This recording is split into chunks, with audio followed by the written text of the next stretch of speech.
1, 2, 3.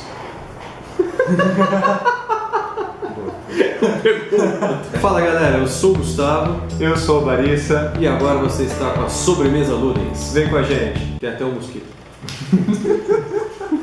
Passou um mosquito.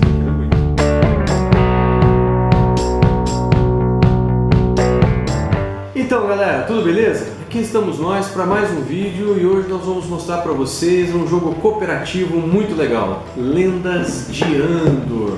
Olha só que bacana, pessoal, esse jogo trazido do Brasil pela Devir, lançado originalmente no ano de 2012, é um jogo cooperativo que tem lá aquele cooperativo, rolagem de dados, habilidades diferentes para o personagem e movimentação por área. Dito assim, você vai, porra, parece um pouquinho com os Zombicide, são as mecânicas parecidas, mas o jogo é totalmente diferente, é uma experiência totalmente diferente, muito mais estratégico, é quase que um quebra-cabeça em alguns momentos. Tá? Além dessa caixa básica, já foram lançadas mais duas caixas grandes. A segunda caixa da série, que não foi lançada no Brasil, por isso que o título aqui está em inglês, é o Journey to the North. Tá? Essa caixa ela é uma expansão, então você não joga sozinho, você precisa da primeira caixa do Lendas de Andor para jogar. E depois saiu a terceira caixa, essa disponível no Brasil, é um standalone. Para jogar essa caixa você não precisa da primeira, né? Que chama-se A Última Esperança. E é bacana porque ao longo das caixas, né, vai contando uma historinha. Né? Na primeira caixa você está ali em torno do castelo de Riet, né, nos reinos de Andor. Aí depois você viaja de navio para os reinos do norte, chamado Adria, para uma ilha congelada chamada Adria. E na terceira caixa você começa tentando cruzar ali as montanhas cinzentas com uma caravana e depois você chega à terra dos escravistas, as terras de Krark. Né? Bastante interessante, tem toda uma narrativa ao longo dessas três caixas. E a última aqui, que na verdade é um joguinho baseado, né, nas Lendas de Andor, na primeira caixa. Traz apenas dois personagens, a Shada e o Thorm, que na verdade é um joguinho mais simples, mais compacto, um jogo de cartas, para duas pessoas apenas. É um pouquinho diferente das outras caixas, as regras, a gente vai mostrar depois para vocês, mas também tão legal quanto. E uma curiosidade é que as três caixas grandes elas são do Michael Menzel e aquela caixa pequenininha para dois jogadores são do Gerhard Hatch. Então são inclusive designers diferentes, né, em jogos diferentes no mesmo universo. Jogo, as caixas grandes para 2 a 4 pessoas, em torno de 1 hora mais ou menos. Cada partida. 10 anos, tranquilamente já joga. Né? Até menos, já sabe ler, dá para jogar. Se não sabe ler, começa a complicar um pouquinho. Né? Então, um menino de 6 anos, 7 anos... com a ajuda de um adulto, vai brincar. E é extremamente divertido, não é tão violento, não tem nada. Né? E uma coisa muito interessante que eu acho que o pessoal acertou bastante a mão. Nós temos os personagens aqui, ó, né? E esse daqui é o Thorm, é um dos personagens principais. Só que de repente você não quer jogar com o guerreiro, você quer jogar com uma guerreira. É uma menina que está jogando, tal, e você pode virar. São os mesmos atributos, são as mesmas características, só que a arte um pouquinho diferente. Essa daqui, ó, é a Maiden, né? Nós temos para todos os personagens, né? Nós mostramos o guerreiro, esse daqui é a arqueira, né? A Shada, né? E se você não quiser jogar com a arqueira, quer jogar com a arqueira, você tem o passo. Né? Você vira as mesmas características, todos os personagens, né? Você tem a maga, né? E você tem o mago desse lado, a mesma coisa com o anão, né? Você tem aqui o anãozinho, né? Um guerreiro forte pra caramba, né? E você tem a anã, que infelizmente veio sem barba, né? A anã clássica tem que ser barbada. Mas... segundo já disse o Gimli. Pois é. Uma coisa interessante nesse jogo, pra quem gosta de RPG, não é um jogo de RPG. É um jogo tabuleiro. De tabuleiro, com estratégia, tática. Mas o interessante é que ele tem várias cartinhas aqui, ó, que vai contando a história. A gente vai mostrar depois no tabuleiro. Conforme você vai avançando, você pega a primeira cartinha e lê. E aqui tem uma descrição e vai contando uma história. Depois tem aqui, ó, a outra, e você vai tirando e atrás, né?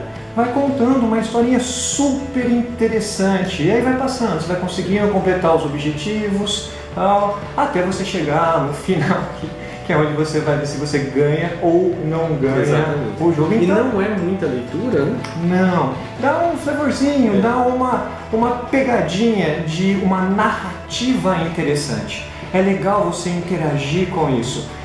Não é um RPG, mas para quem gosta, o mestre preguiçoso, né? não tem tempo, tem uma história, vamos brincar alguma coisinha? Será que tem algum jogo que lembra um pouquinho o RPG? Lembra um pouquinho a narrativa, não a interpretação dos personagens, que para você ganhar o jogo, você tem que pensar como um jogo de estratégia, como um jogo de tabuleiro. Exatamente. Vamos dar uma olhada nos tabuleiros, nas regras? Que é impressionante. Vamos lá. Legal.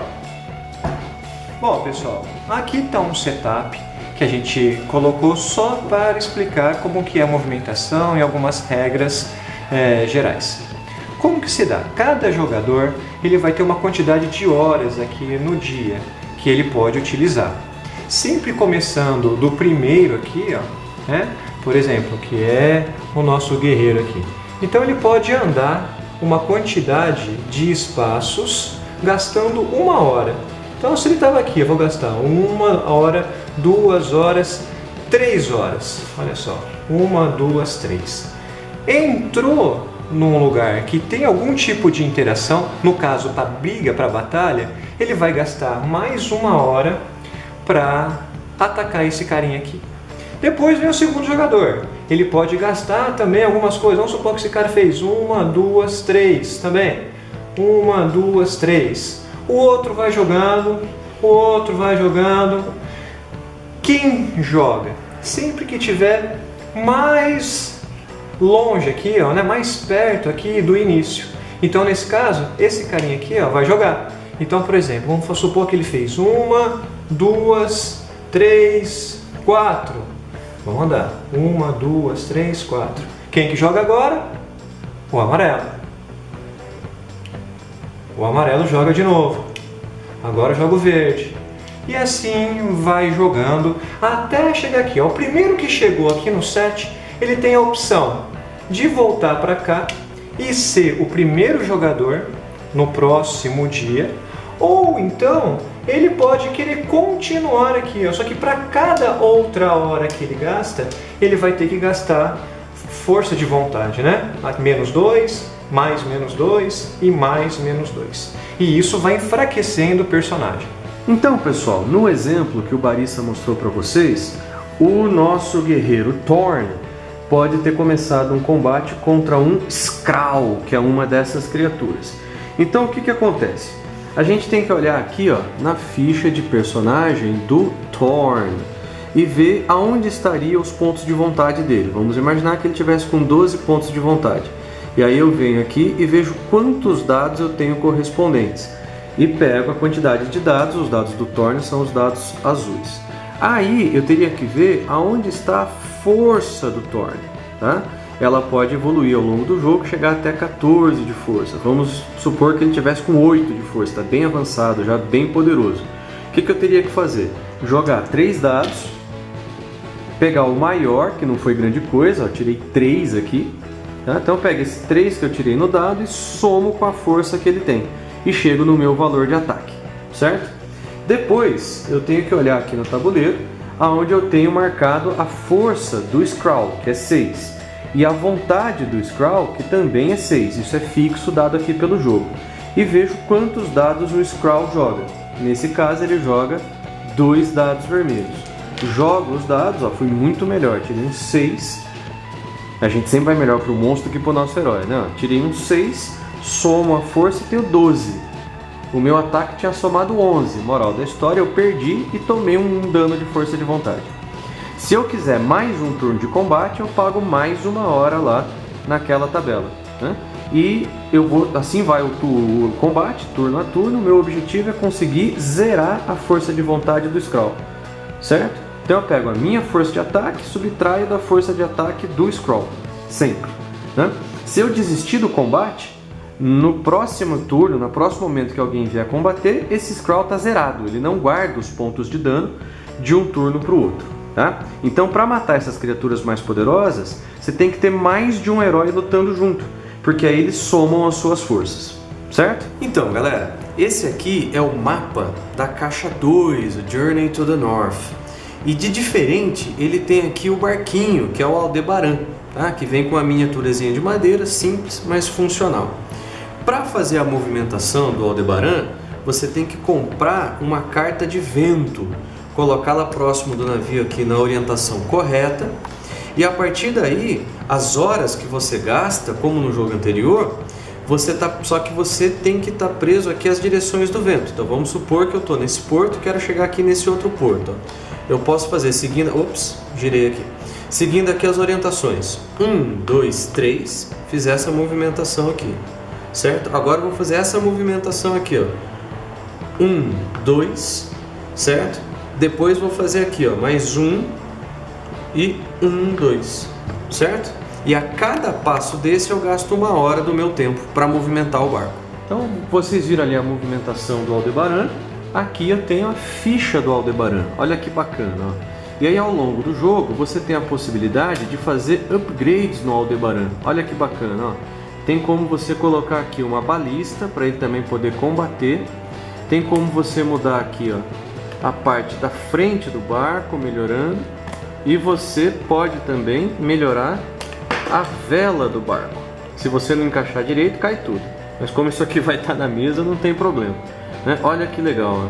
E o barco vai ficando cada vez mais poderoso ao longo do jogo. E além disso, essa caixa traz um novo herói, né? Traz um herói marinheiro aqui, ó, tá? O Steiner ou Steiner, também na versão masculina e na versão feminina, que ela vira Stiana, Steiner, sei lá a pronúncia. Então, pessoal, esse é o mapa básico da terceira caixa, né? Que é a Última Esperança. Então perceba que você tem aqui uma estrada, né, que cruza as várias ravinas. E o primeiro desafio é exatamente você conseguir cruzar a caravana, cruzar toda essa estrada, vencendo vários problemas. Interessante que, ó, essa é uma caixa básica, ela vem com as fichas dos heróis novamente, só que eles estão evoluídos, ó. O Thorn tá a cavalo, olha que interessante, ele vira um cavaleiro, né? A Shada e o Pasco, o arqueiro, né? Ó, o mago virou branco, alguma referência ao Gandalf, será? E o anão, olha só, tô com uma armadura muito mais louca nesse jogo, certo? Então você tem a evolução dos personagens para fazer a última caixa e concluir a história. E aí, galera? Gostaram aí da coleção Lendas de Andor? Um jogo muito legal, muito bonito. A arte é fantástica. Fantástica. Os tabuleiros são lindos, vocês vão se apaixonar assim de ver esses tabuleiros, muito, muito legais. Mas para quem estiver jogando pela primeira vez, quiser uma dica, qual que é o erro clássico nesse jogo? É você sair descendo o sarrafo, matando tudo quanto é monstro que tem no tabuleiro. Esse é o caminho em geral para você perder o jogo, né? Por quê? Conforme você vai matando os monstros, aquele marcadorzinho do narrador vai avançando e a aventura vai chegando mais perto do fim. Então você tem que saber a hora certa de matar o monstro certo, para você conseguir dar um ritmo no jogo e conseguir completar as missões. Então nesse tipo de jogo, quando você pega um dungeon crawling clássico, né, um jogo que você sai abrindo sala e matando monstro, abrindo sala e matando monstro, não é o caso desse. Você tem que ter realmente, cada ataque tem que ser milimetricamente pensado. Combinado, as ações têm que ser muito bem combinadas entre os jogadores, muito bem pensado, ó, faz isso, faz aquilo, vamos lá, porque senão você perde o jogo. Uma ação errada pode levar a derrota. Inclusive, né, uma das formas que faz acabar o jogo, né, e perder o jogo é quando os monstrinhos vão entrando no castelo. Algumas vezes é interessante você deixar o monstro entrar para fazer uma outra missão para conseguir completar o jogo. Invariavelmente os monstrinhos vão entrar no seu Isso castelo. Na primeira caixa e nas outras caixas todas existem situações equivalentes. Tem hora que você tem que falar, não, esse monstro aqui nós vamos deixar ele chegar ali onde tem, porque não vai dar. E você vai controlando e medindo aquilo tudo, né? E apesar de ser um jogo muito narrativo, ele tem sim alguma rejogabilidade. Sim, a rejogabilidade dele é interessante, porque é o seguinte, você vai perder. Fatalmente, você vai perder. Antes de cada lente você vai jogar umas 2, 3 vezes antes de ganhar. E cada setup, cada vez que você vai fazer a mesma lenda, se você fizer a mesma lenda, você vai perceber que Os monstros têm eles vão dando de formas diferentes, o setup possibilita uma rejogabilidade. Vão ter eventos diferentes, algumas cartas das lendas, aquela que o Barissa mostrou no começo do vídeo, você faz um setup diferente, um pouquinho diferente. A rejogabilidade é média. Média. Não é um jogo de grande rejogabilidade, mas tem uma rejogabilidade média. Dá pra você jogar mais de uma vez a mesma lenda, mesmo tendo vencido. Cada caixa tem 4 a 6 lendas diferentes. Exatamente. Né? Mas tem várias expansões. Tem um monte de expansão, elas não estão no Brasil, tá? Você encontra em comprar importado. É um jogo que depende do idioma. Se você não domina o inglês, você não vai conseguir jogar as versões importadas. Ela depende muito desse domínio do idioma. Se você domina o inglês, tem várias expansões com outros personagens, com outros monstros, com outras lendas. Algumas delas são disponíveis pela internet, algumas você tem que comprar, cara. Inclusive, há a possibilidade de você criar a própria lenda, o próprio joguinho. Tem umas cartas que vêm em branco, inclusive, para você fazer isso. E se você procurar na internet, você vai achar outros jogadores que criaram lendas e disponibilizam isso para você jogar. Então é bem legal, uma experiência bem interessante, um cooperativo muito difícil, como tem que ser um bom cooperativo. E você joga a primeira vez, aí você no último combate a gente não chegou forte o suficiente, aí sempre rola aquela discussão, aquele pós-jogo, né? Aquele aftermatch, aquele pós-batalha ali, que é aquela, não, peraí, no próximo nós vamos o quê? Fazer assim, assado, acumular poder, aí você tenta de novo aquela estratégia, às vezes não dá certo. Cada vez que você vai jogando, você vai refinando a sua estratégia e lidando com as questões táticas até conseguir vencer. E o custo-benefício é legal, é razoável. Quando comprar sozinho esse jogo, pode ser que fique um pouquinho caro, mas se junta 4 pessoas, compra um jogo desse, você tem diversão garantida durante umas boas noites aí. Exatamente. E o fato dele não ter miniaturas de plástico, mas ter aqueles cartonados, você fala, fica mais feio. Na mesa o jogo fica bonito e faz o jogo ser mais barato. Porque se tudo aquilo fosse miniatura de plástico, ele ia custar o dobro do preço. E se você não quiser comprar o jogo, vem pra Luda e jogar. Vem jogar com a gente. 3 versões aí. Valeu, galera. Aquele abraço.